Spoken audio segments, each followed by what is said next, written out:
La tlacuachita ignorante, en el estanque se encontraba con su red pescando la ciencia.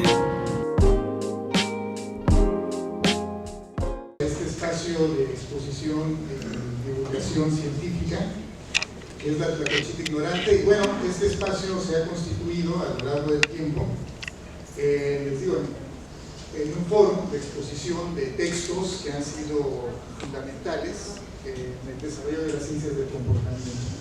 Entonces, hoy tengo el gusto de tener aquí al doctor Rolando Israel Valdés Ramírez, que nos va a presentar un texto de 1951, más o menos, creo, que se llama Juegos no cooperativos de John Nash. Entonces, cedo el micrófono y muchas gracias por estar. Un aplauso.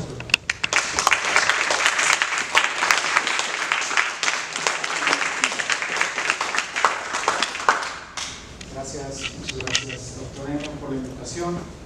Y bueno, el día de hoy, pues, el propósito de esta charla es dar a conocer la obra de John Nash, no desde puramente la parte técnica y metodológica, instrumental de la tesis, sino desde la motivación de Nash, tratar de entender cómo es que esta obra resulta ser tan emblemática y tan importante para la ciencia económica desde el punto de vista de cómo fue concebida, ¿no? ¿Cuál fue la motivación de John Nash? Bueno, se llama Non-Cooperative Games, juegos no cooperativos. Primero, bueno, pues les voy a hablar un poco sobre la obra, el autor y el contexto en el que fue creada esta obra. Se llama Juegos no cooperativos, fue presentada en el año 1950 por John Forbes Nash Jr., el papá de John Nash, también se llamaba igual que él. Este documento tiene la característica como muy rara, extraordinaria, tal vez podríamos decirle, que es la tesis doctoral de John Nash.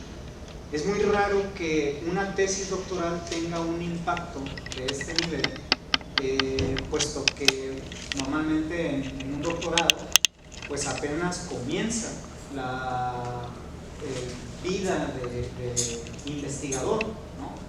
Digamos, muchas veces, la mayoría de las veces, en la mayor parte de los casos, una tesis doctoral es el primer aporte al conocimiento, a la ciencia. Y usualmente los grandes pensadores requieren una trayectoria larga, donde normalmente la tesis doctoral suele ser el principio. Y en este caso, en el caso de la tesis, pues ese fue el aporte, ¿no? Es una tesis doctoral para el grado de matemáticas. John Nash se graduó en la Universidad de Princeton en 1950. Es una tesis que también una de sus características es que es muy cortita, apenas 28 páginas.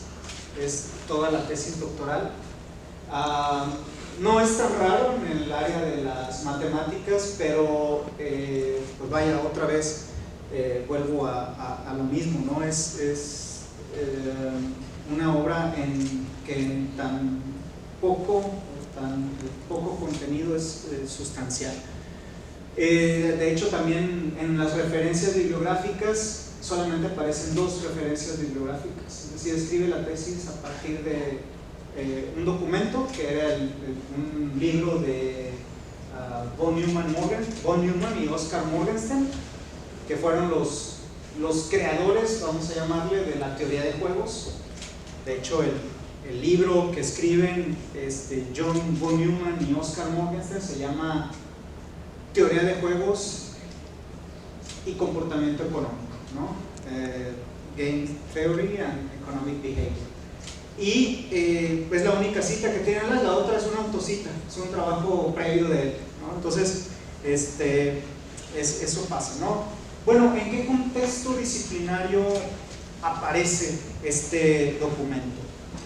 6 años después, les decía, es el documento de teoría de juegos y comportamiento económico que se escribe en 1944 por los autores que les acabo de comentar, John von Neumann y Oscar Morgenstern. Lo que hace John Nash es ampliar el análisis de juegos no cooperativos. El énfasis que tenía el documento de 1944 de von Neumann Morgenstern era un documento que se enfocaba principalmente en los juegos de suma cero o los juegos en donde el resultado final era la cooperación, que al final de cuentas los agentes, los jugadores tenían que cooperar para encontrar una solución. Sin embargo, John Nash introduce el concepto de equilibrio estratégico general, que es esencialmente lo que hoy en día conocemos el equilibrio de Nash, ¿sí? ¿Por qué esta tesis es tan emblemática? Bueno, introduce esta noción general de estabilidad de interacción estratégica entre jugadores y pues obviamente Nash no estaba puramente pensando en esto, ¿no? Al final del día sabemos que las aplicaciones que hoy tiene los aportes de Nash no solo han servido para la ciencia económica, sino que también en la ciencia política, en la biología, en la psicología, incluso más allá en la caracterización de problemas bélicos también ha sido utilizado. ¿Quién fue John Nash? Pues John Nash fue un matemático estadounidense, vivió de 1928 al 2015, murió trágicamente en un accidente de carro, ¿no? Se doctoró en Princeton, fue profesor en el Tecnológico de Massachusetts, en el MIT y también en la Universidad de Princeton. Recibió el Premio Nobel de Economía en 1994 y pues bueno, ahí está una foto de él cuando fue laureado con el Premio Nobel, ¿no?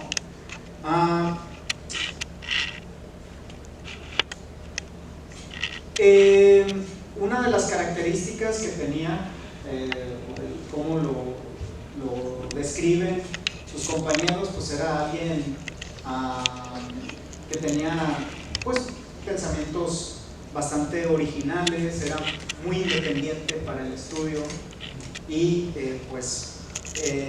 dentro de su dimensión humana, él, tal vez muchos lo sepan porque pues, hay una película de él, él fue diagnosticado con esquizofrenia en la década de 1960 y de hecho esto provocó que se alejara de la vida académica durante muchísimos años. De hecho, prácticamente no dio clases en un periodo de 20, 30 años, estuvo fuera de las aulas por el problema, ¿no? Tuvo un aislamiento académico prolongado y gradualmente él fue regresando a hacer investigaciones, a la academia, a dar clases y pues bueno, se dice que su reconocimiento fue tardío y en parte se explica por este padecimiento que él tenía. ¿En qué contexto se escribe la tesis? ¿Cuál es el contexto histórico que marca este documento emblemático? En primero, pues es a final de la Segunda Guerra Mundial, 1950, había terminado la Segunda Guerra Mundial, es el comienzo de la Guerra Fría y en este contexto, en este punto de la historia, pues había un creciente interés por la estrategia, por el conflicto, por la negociación, ¿sí? Entonces, pues aparece en un momento importante de la historia. También a la par de esto, en este mismo contexto, pues se hace una mayor interacción entre ciencias, entre diferentes campos del conocimiento, lo que conocemos como la investigación interdisciplinaria. Entonces, en este contexto es que se escribe la tesis de John Nash. Entonces,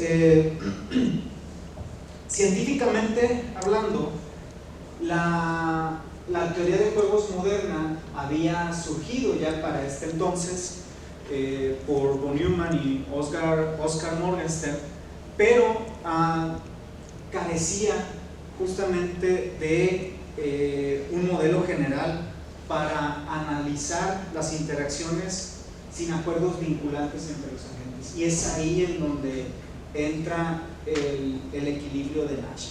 O sea, el énfasis de la teoría de juegos moderna, que aparece en 1944, eran estos juegos de suma cero. ¿Y qué es un juego de suma cero? Pues un juego en el que yo mejoro perjudicando al otro, ¿sí? O sea, mi única forma, mi ganancia es la pérdida de alguien más. Por eso se conocen juegos de suma cero. ¿Y cuál era la solución o cómo se llegaba a un equilibrio? Pues cooperar. Era la única forma que se tenía con esa teoría de... Entonces, lo que hacía falta y lo que observó John Nash, pues es que faltaba un concepto de equilibrio en juegos no cooperativos. O sea, cómo llegar a una condición de estabilidad cuando las personas no quieren cooperar, cuando no se comunican entre ellos y cuando sus decisiones solamente se basan en lo que piensan o en lo que están pensando, en las expectativas. Entonces, de eso se trata la obra de Nash. Entonces, vamos a ver. Ponemos, ¿cómo les muestro esta motivación? Fíjense, como les mencionaba, hay una película se llama A Beautiful Mind, que salió en el 2001, que pues narra la vida de John Nash. Además, pues es una película muy bien llevada, ¿no? Ganó Oscar a mejor película, Ron Howard ganó mejor director con esta película, sale dentro del reparto Jennifer Connelly, ganó mejor actriz de reparto y por ahí creo que tuvo otro premio, ¿no? Ganó 4 premios de la Academia. Russell Crowe, que es el protagonista y es el que personifica a John Nash, pues también estuvo nominado ahí para mejor actor. Entonces, fíjense, les voy a poner un fragmento de la película, son 2-3 minutos, para que vean primero cuando él está pensando cómo es que él está buscando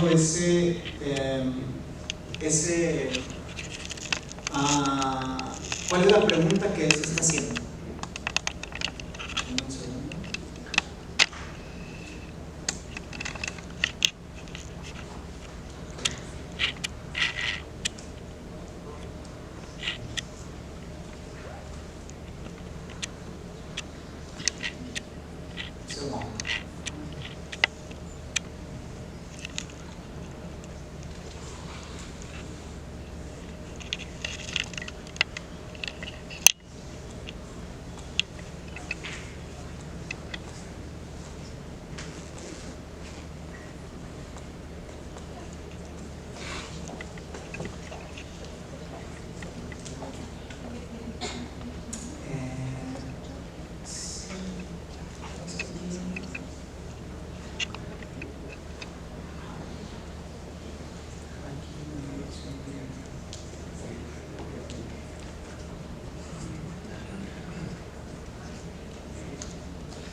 Miren, este es el primer fragmento que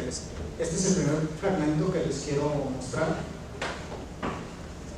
Creo que sí se ve, ¿no? ¿Alcanzan a ver? No estoy seguro de la audio, pero vamos a ver.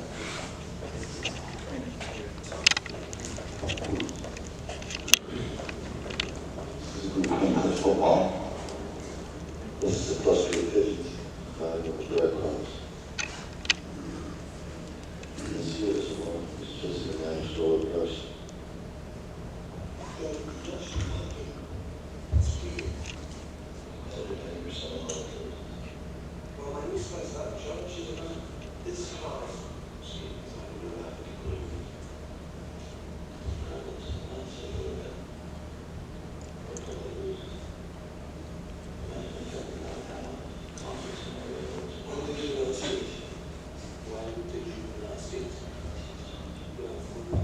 ¿Sí se escucha? ¿Sí se escucha?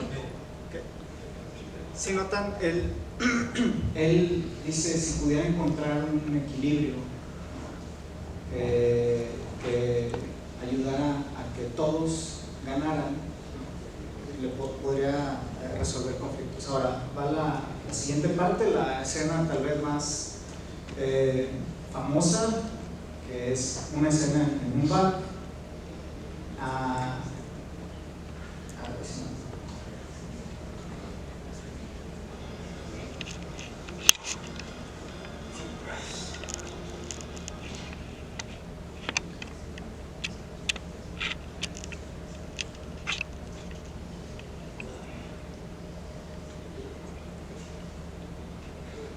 En la siguiente escena que les voy a compartir es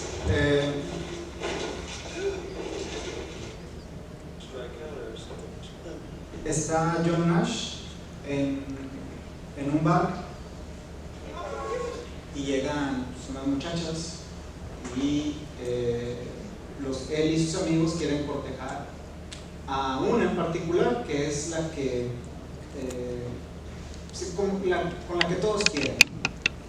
Y a partir de ahí observen, pongan atención a cómo son las interacciones y las expectativas.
¿Sí?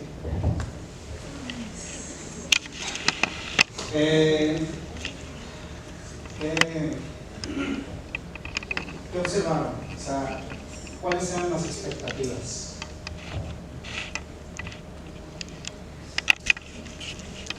Pues las expectativas expectativas era que cada quien iba por el objetivo de la chica rubia, ¿no? Pero ahí él determina que cuando las expectativas son individuales, terminan bloqueándose unas a otras sin lograr ninguno el objetivo de ganar. Mientras que si las expectativas son grupales, las probabilidades de tener éxito pues van a aumentar, ya que ninguno de ellos se va a bloquear, sino que al contrario van a ayudarse mutuamente a lograr el objetivo. Sí, ahí la interacción es interesante. Si se fijan, pues él citan incluso a Adam Smith, que es tal vez otra, la riqueza de las naciones, ¿no? Otra de las grandes obras emblemáticas de la ciencia económica. Y sí, o sea, Adam Smith en el cuarto libro, capítulo 4, habla sobre, cuando habla sobre las inversiones y habla sobre cómo el deseo individual de ganar va a llevar a los mejores resultados colectivos, porque en la búsqueda de la ganancia, del beneficio individual, pues se maximiza el bienestar colectivo. Y dice, John Nash dice, esa afirmación que hace Adam Smith pues está incompleta, o sea, en realidad es lo que buscas o cómo el bien que buscas, cómo buscas maximizar tu bienestar individual y puede decir condicionado en un objetivo colectivo. Aquí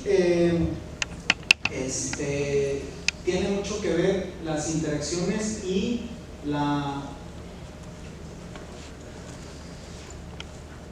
disposición a cooperar, ¿no? Incluso en la parte final le dice ¿no? Le dice pues si nos estás diciendo eso, si nos estás cuenteando con eso para tú quedarte con la chica, pues ¿de qué se trata? Y es justamente ahí, yo voy a actuar, ¿no? Sí, yo pienso lo que tú piensas que yo estoy pensando, y esa es la forma en cómo se conduce. Entonces, ahora, bueno, ahí ya después ustedes vean la película, se la recomiendo. Déjenme regreso a la presentación.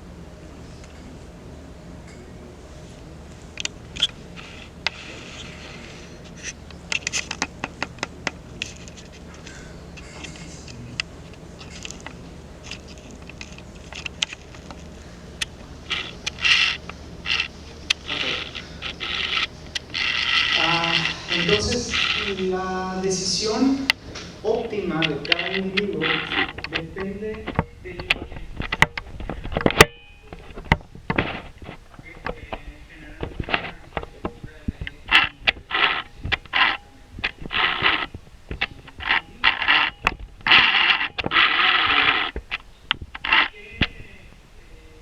la pregunta central de Nash. La pregunta de Nash, es decir, la motivación. Ya en el plano formal puede existir un resultado estable en el cual ningún individuo tenga incentivos para modificar unilateralmente su decisión. Justamente, entonces, es la definición de un equilibrio de Nash. Es decir, yo ya tomé una decisión, esa decisión ya no tengo ganas de cambiar. Esa decisión que ya tomé, a partir de la información, del conjunto de información, tengo ganas de cambiar. En ese momento se produce un equilibrio de Nash. Y un equilibrio de Nash pues es una situación donde cada individuo está haciendo lo mejor que puede, dadas las decisiones de los demás.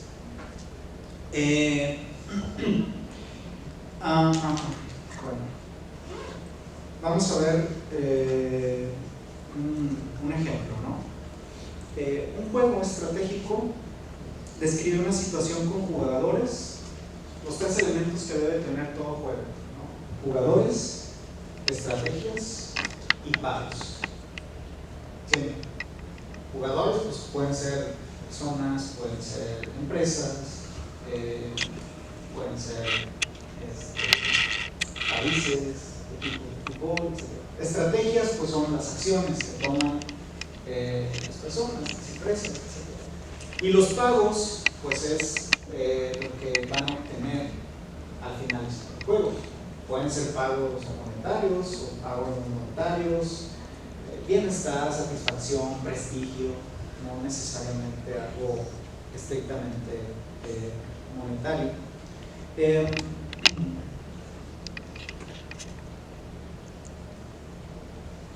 El dilema del prisionero. El dilema del prisionero es tal vez el ejemplo más recurrido cuando se comienza a estudiar la teoría de juegos. ¿De qué trata? Resulta que dos individuos, dos personas cometen un delito.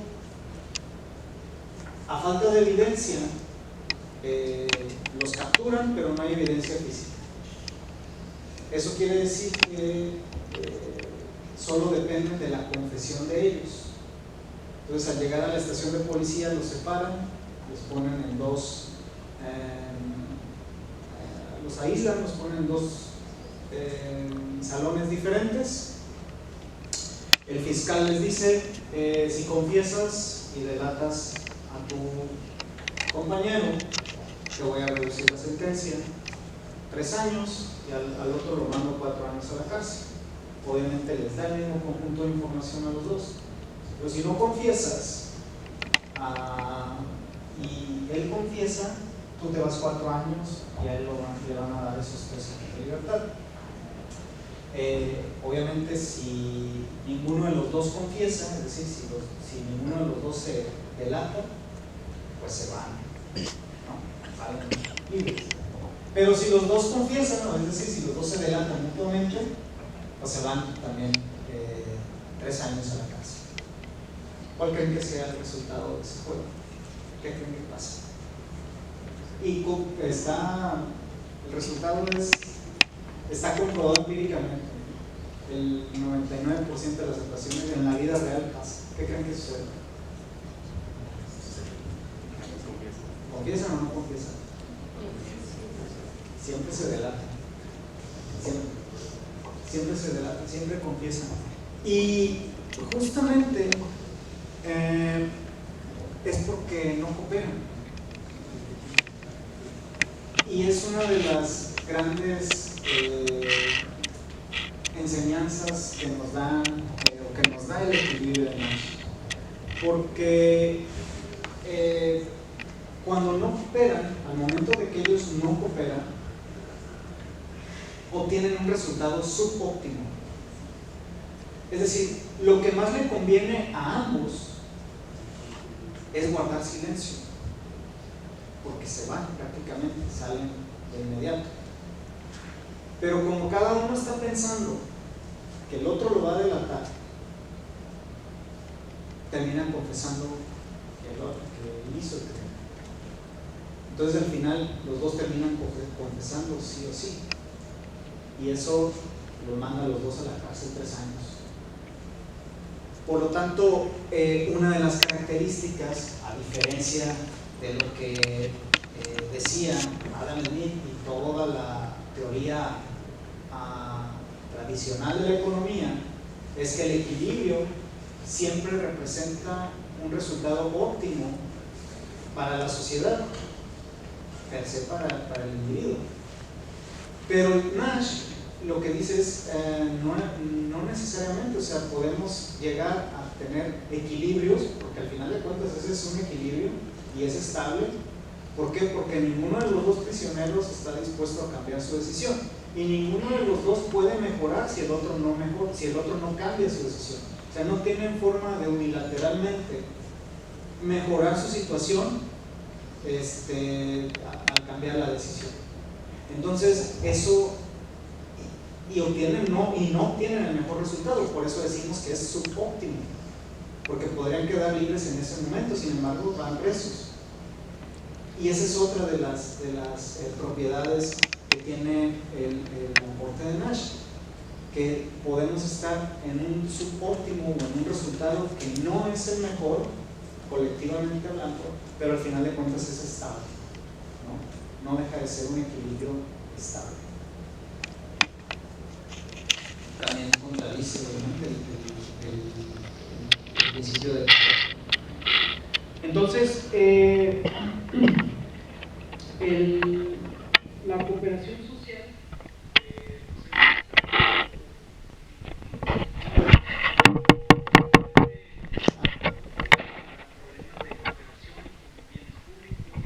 confianza, reciprocidad, pueden entenderse como juegos estratégicos donde la cooperación depende de las expectativas mutuas.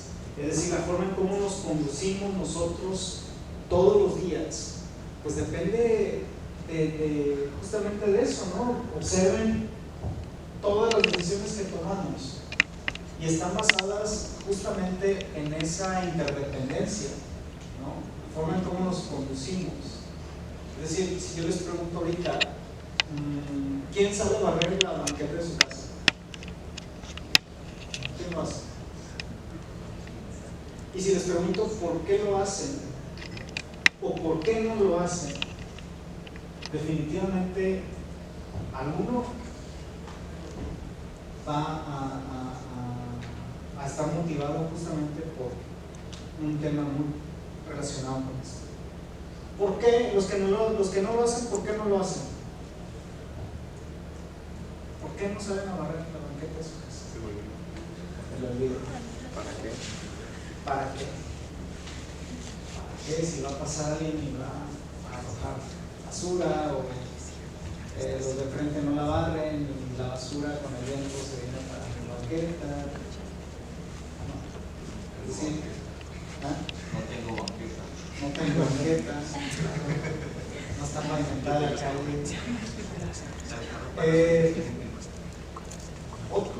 Al final son muchas, ¿no? Es decir, nosotros podríamos pensar todas las decisiones que tomamos, todas, siempre en la gran mayoría de las ocasiones tiene que ver con un tema de expectativas e interdependencia. A los que doy la clase de teléfono, yo les he dicho, ¿no? Cuando salen y dicen, voy a esperar el camioncito que me lleve a la entrada. Tienen dos opciones, esperar o caminar. Y pueden suceder, y esa decisión puede estar basada en el camioncito dando vueltas, porque no anda dando vueltas, que haya mucha gente en la parada, que no haya mucha gente en la parada. Se pone contigo.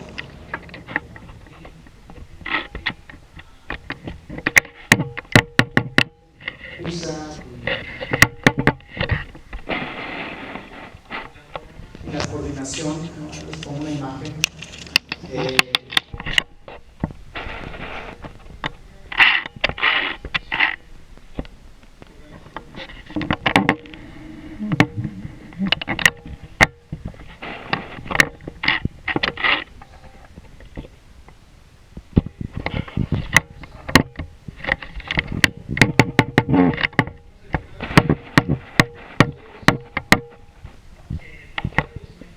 Para que avancen estos, tienen que quitárselos de acá.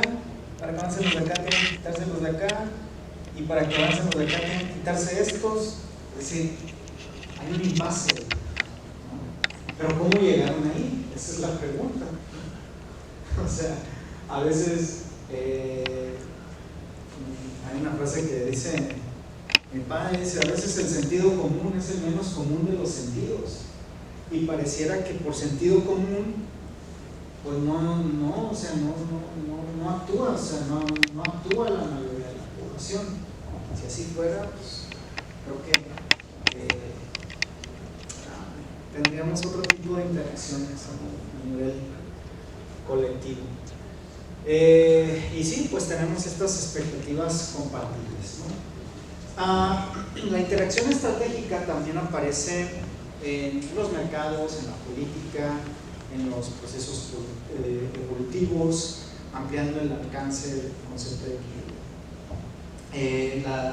Los equilibrios de Nash también recientemente se usan en la economía de la regulación.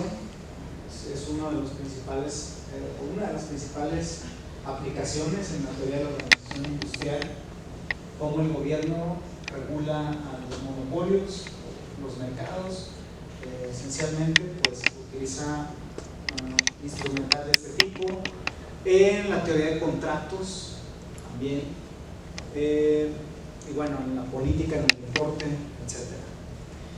Y ya para finalizar esta plática, en síntesis, el mensaje que me gustaría que se lleven es sobre la importancia de la tesis de Nash, es que pues, generalizó la teoría de juegos e introdujo un lenguaje formal para describir la estabilidad de la interacción humana. Vivimos en sistemas de interdependencia donde comprender las expectativas mutuas es esencial para entender el comportamiento social. Entonces, pues ya nada más les dejo esta pregunta para que reflexionen: ¿qué comportamientos cotidianos como equilibrios conductuales? Esa sería la final. Quien quiera la tesis de John Nash está disponible gratis en la library de Princeton, y el artículo de esa tesis, hace un artículo, saldría, por si la tesis era pequeñita, 28 páginas, entonces después se publica el siguiente año un artículo de 11 páginas para que lo lean. Muchas gracias, doctor.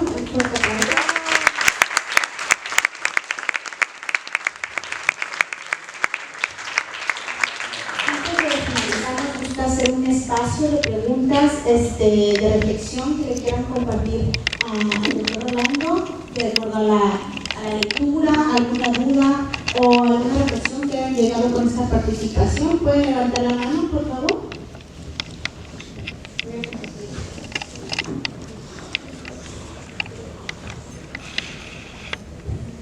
Sí, bueno, yo quedé con interés de saber un poquito más, no había escuchado esa parte de la teoría de juegos para los contratos, o sea, sería para contratos entre países, entre empresas, entre empleado o empresa, o sea, ¿cómo será ese tipo de aplicación a esa parte, ¿no?, de los contratos? Sí, hay un campo de la organización industrial, de la teoría de la organización industrial, que se llama teoría de contratos, así tal cual.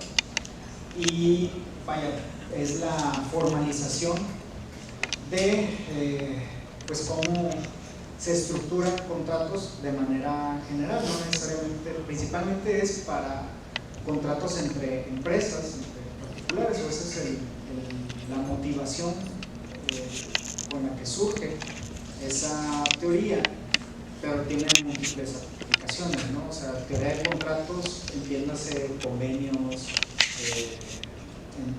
puede ser convenios entre países, convenios entre instituciones, contratos entre trabajadores, empresas, es decir, tienen múltiples aplicaciones. Y lo que se ve, pues, es un tema de expectativas. En un contrato típicamente pones un conjunto de cosas que puedes, o derechos que puedes obtener, obligaciones que tienes que cumplir, etc. Entonces, de ese tipo de contratos estamos hablando. Es todo un campo de estudio. O sea, sería algo como el TEMEC, por decirlo así. Es parte, o sea, es que se usa, la teoría de contratos se utiliza para hacer análisis de ese tipo. O sea, es un conjunto de instrumentos para analizar cualquier tipo de contrato, cualquier tipo de vinculación entre organismos, personas, etc. ¿Alguien más? ¿Más quiere comentar algo?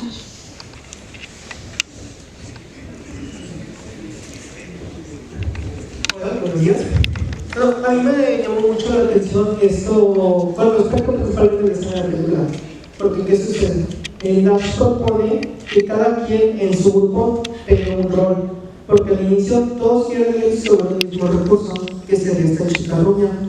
¿Y qué sucede? Nash amplía ese panorama, ¿no? Dice, no es solo ella. ¿Y cuál es el objetivo principal del grupo? Que en esa noche todos terminen en la cama con alguien. Entonces amplía el panorama de los recursos que tienen y cada uno empieza a cumplir un rol. Tú te vas con esta, tú te vas con esta, tú te vas con la otra, yo me voy con esta. Aquí la duda que me surge es principalmente en el tema del equilibrio. En la sociedad, cuando vemos este recurso, este límite roto, porque ¿qué sucede? Barker y Bohm nos proponían en su teoría del staffing que cuando un grupo se encuentra sobresaturado, el rendimiento de cada persona va a verse disminuido exponencialmente. Entonces, dentro de los juegos no cooperativos y el equilibrio que se debe de tener dentro de los contextos sociales, ¿cómo se ve representado? ¿Cuándo se alcanza ese límite y se empieza a desquebrajar?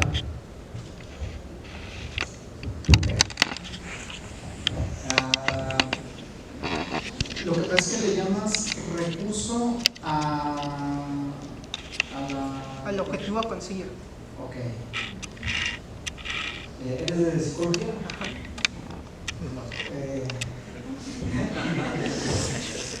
No, es que obviamente recurso, por decir, en el contexto económico normalmente lo vinculamos a temas de insumos. Entonces, si es el objetivo, dices cuando, para tratar de entenderlo, cuando el recurso se agota, hay una caída exponencial de los que participan o los que están explotando ese recurso. No, lo que sucede es que cuando el grupo empieza a estar demasiado saturado, cada uno de cierta manera va a empezar a realizar menos cosas, va a encontrar un rendimiento disminuido. Bueno, eso lo observamos también en economía, ¿no? Hay una ley que le llamamos la ley de los rendimientos marginales decrecientes y se aplica como para muchas cosas, ¿no? Lo que siempre el comentario que siempre le hago a mis estudiantes, yo me los topo el día que tienen examen estudiando en ese momento, justo 3 minutos antes del examen, y yo siempre les digo, eso que estás haciendo tiene una utilidad nula, cero.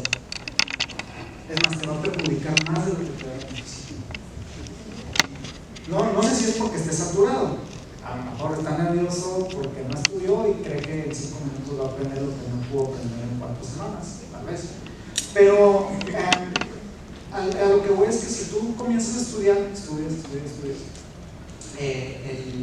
digamos, esa capacidad o esa retribución que tienes de estudiar, pues es creciente, ¿no? Va aumentando. Pero llega un punto en el que se agota, te agotas mentalmente, físicamente, etcétera, de tanto estudiar. O sea, sí llega a ese punto de saturación. Ahora, de manera colectiva, pues va a depender, ¿no? Se pueden hacer escalas, o lo que se conoce como economías de escala, que es, pues si tienes una actividad o si tienes un objetivo al cual llegar, pues lo puedes dividir si es muy grande. Entonces, no sé si por ahí voy resolviendo un poco tu pregunta, y para llegar a terminar de contestarte, ¿cuál fue lo último con lo que me dijiste? En el contexto que usaba Nash, cuando es que este grupo, porque al fin y al cabo un grupo de cierta manera también va creciendo con el tiempo. Entonces, cuando es que alcanza un punto en el cual tantas personas ya no sean beneficiosas para el grupo. Ya. En ese momento, cuando cambian las expectativas, se rompe el equilibrio. O sea, cuando uno de ellos tomara una decisión o cambiara su decisión, a partir de ahí cambia la integración del grupo y se puede producir otro equilibrio.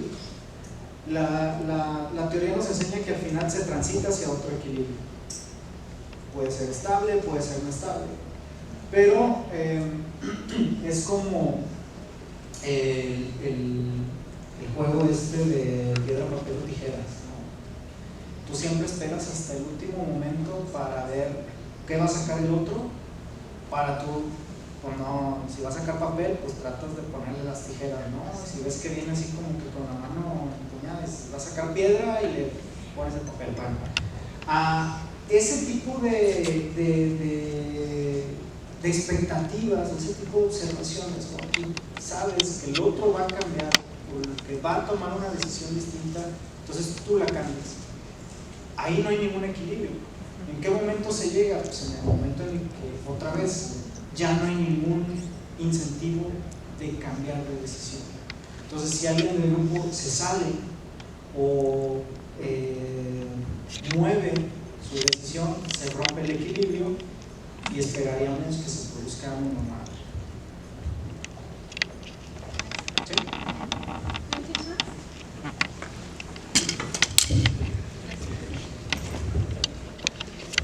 Hola, maestro.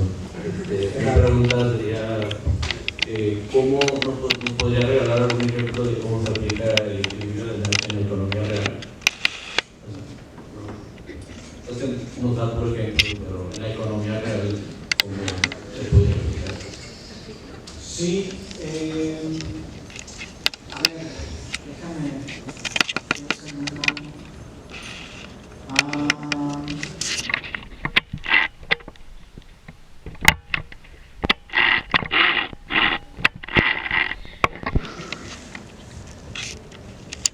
Déjame pensar en un caso en particular.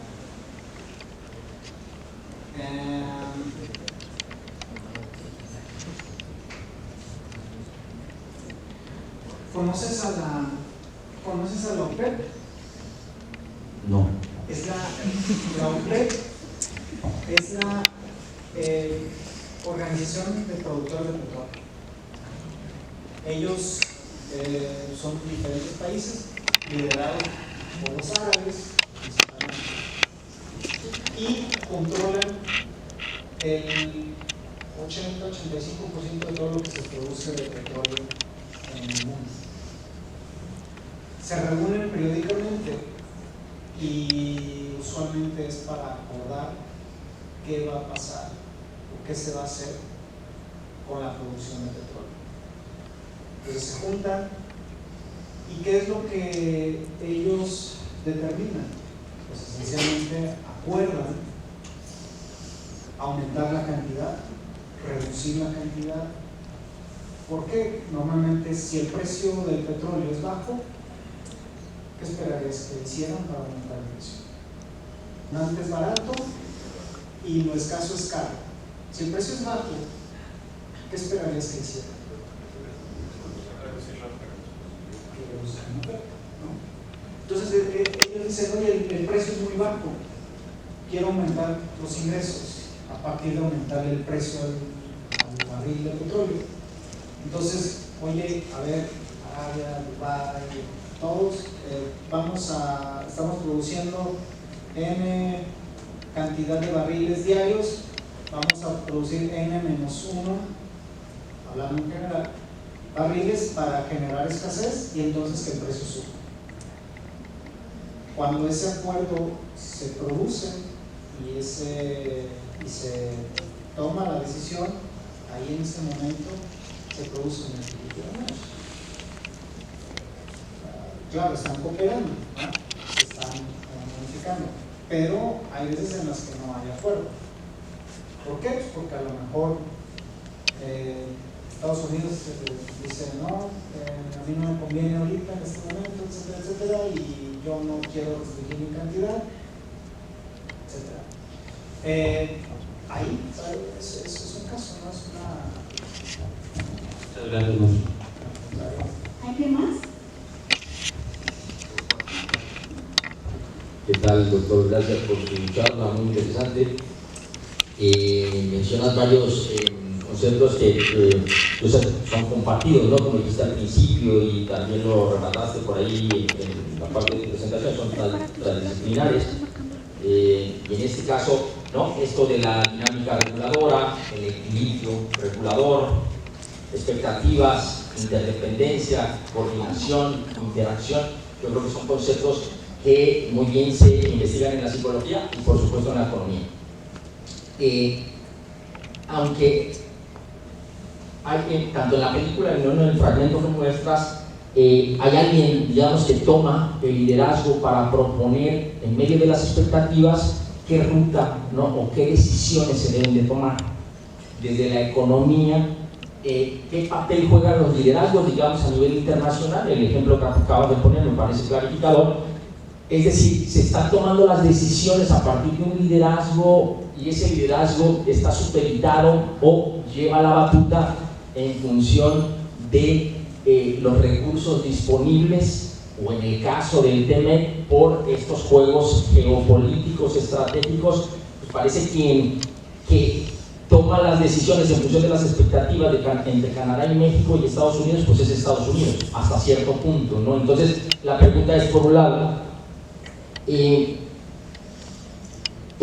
síntesis, ¿qué es el equilibrio regulador? Y si en ese equilibrio regulador se toman en consideración la función de los liderazgos desde un punto de vista económico, y posiblemente eso lo podemos enlazar desde un punto de vista psicológico. Gracias.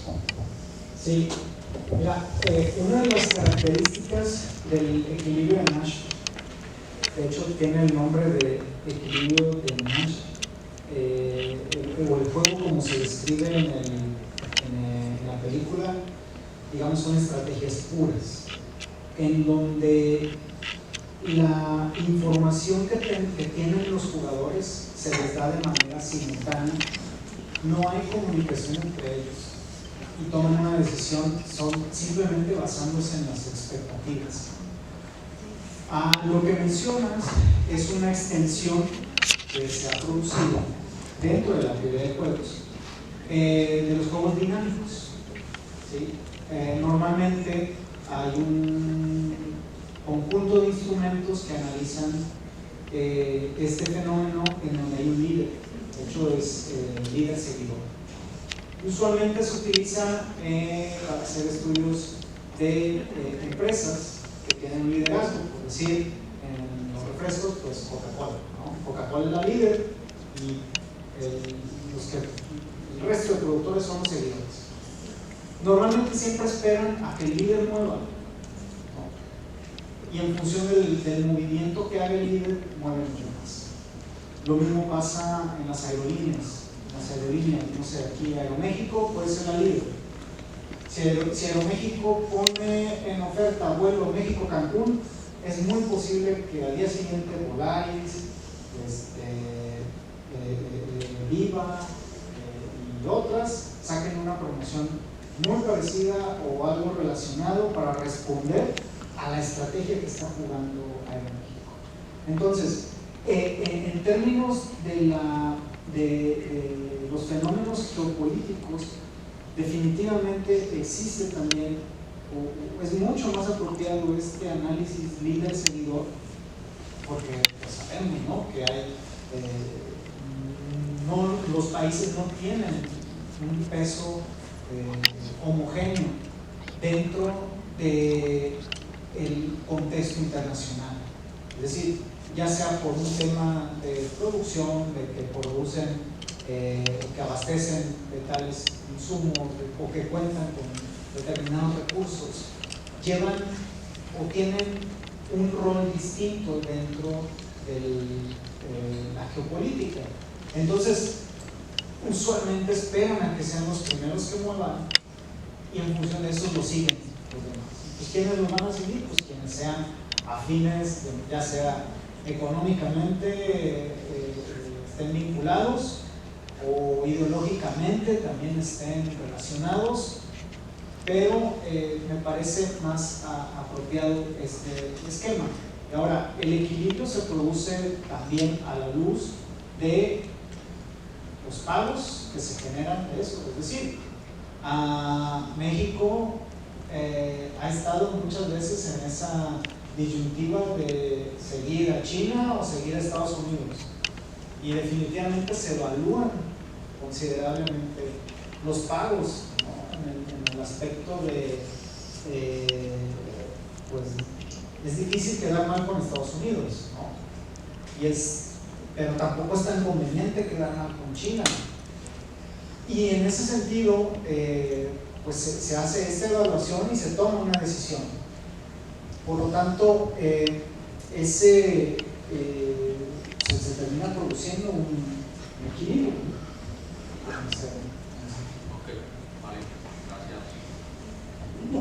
Gracias. ¿Alguien más? Denos nomás 5 minutos por tocar la foto. Bueno, a mí me gustaría cerrar con un comentario. Para mí me parece interesante la imagen de los autos, ¿no? De la cooperación, porque creo que Nash parte de que debe haber una agenda racional. Pero me quedé pensando un poco en la idea de Kahneman, que surge, ¿no? De que a veces no somos tan racionales, ¿no? Sino irracionales, y nuestro sentido común a veces puede ser un poco con los holísticos y hacernos equivocar. No sé qué tanto choque. Vi los autos y pensé, bueno, creo que ahí se está presentando un poco la idea de Kahneman, ¿no? No están siendo racionales y no se cumple a lo mejor patrón de cooperación que quiere partir Nash. Y creo que aquí podemos verlo todos a veces en nuestras ideas, que podemos ser un poco irracionales y a lo mejor leer un poco a Nash nos puede ayudar a actuar, ¿no? Con esa racionalidad. Me pareció muy interesante, doctor, y quiero agradecer de nuevo su participación. Me gustaría que le pudiéramos dar otro aplauso.